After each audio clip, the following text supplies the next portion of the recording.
Okay, we back. I'm not a lawyer, but this is the part 3 recap for day 1 of the YSL Rico trial, and we're talking opening statements. So context before we get into the defense's opening statements.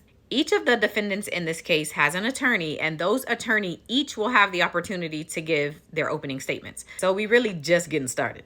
Now, after the state, Adrienne Love, finished her opening statement, Max Schardt, who represents Shannon Stillwells, was the first person on the defense to give his opening. As a reminder, Shannon Stillwells is charged with 8 counts in the indictment, and that includes violating the RICO Act and the unaliving of both Donovan Thomas and Shamel Drinks. So Max starts off giving some background to Shannon Stillwells' life. He tells the jury that he grew up with his father's mom, that he wanted to be a rapper, and he wanted to provide for his family. From there, he goes into this kind of color idea. So he starts with money green and how that was a lot of motivation for Shannon Stillwells, again, to provide for his family. And then he highlights Fulton County blue. And what he says is that a lot of the witnesses that the state will call to testify were actually inmates in Fulton County Jail when they gave their testimony. So he calls them the men in blue, meaning the blue Fulton County jumpsuits. Ladies and gentlemen, Fulton County blue is going to be a very important color in this case because the state's key witnesses in this case that they're going to call to testify, that I anticipate that they will call to testify against my client Shannon Stillwells, when they became involved in this case, they were all wearing the Fulton County blue. In fact, he says it was 9 months and 9 days before police got a break in the Donovan Thomas case, and it was from a man named Nicholas Robinson who was in Fulton County blue.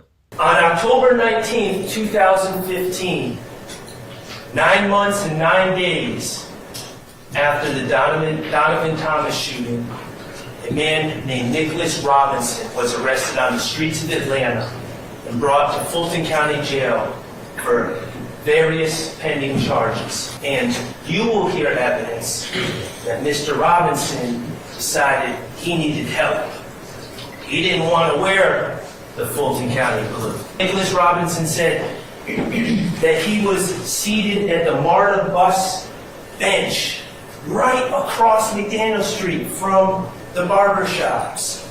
Nicholas Robinson told Detective Thorpe that he saw it all. And he saw the people that were inside the car.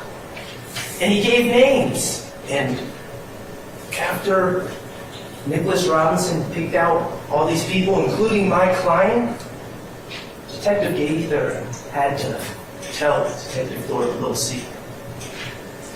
Detective Gaither had to tell Detective Thorpe, that guy in there who just signed those photo lineups that just helped our case, his name isn't really Nicholas Robinson. He lied to us about his name. So what happened?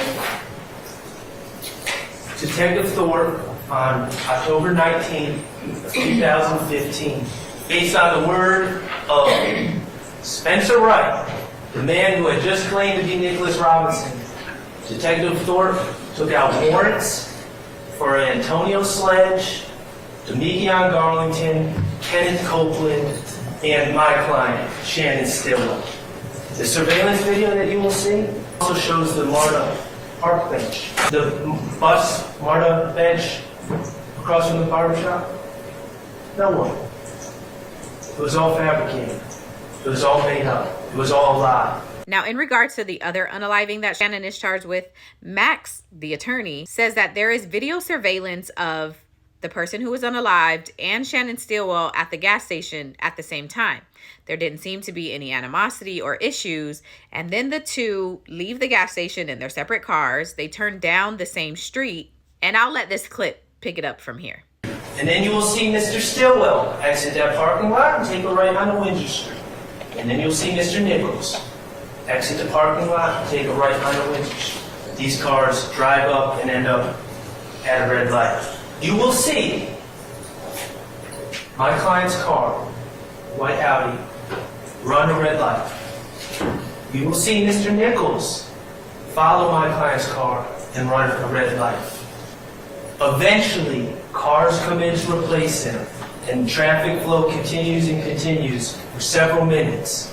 And eventually, a man who's just happened to be going the other way looks into Mr. Drinks' car, which is still sitting there, and notices that Mr. Drinks has been shot.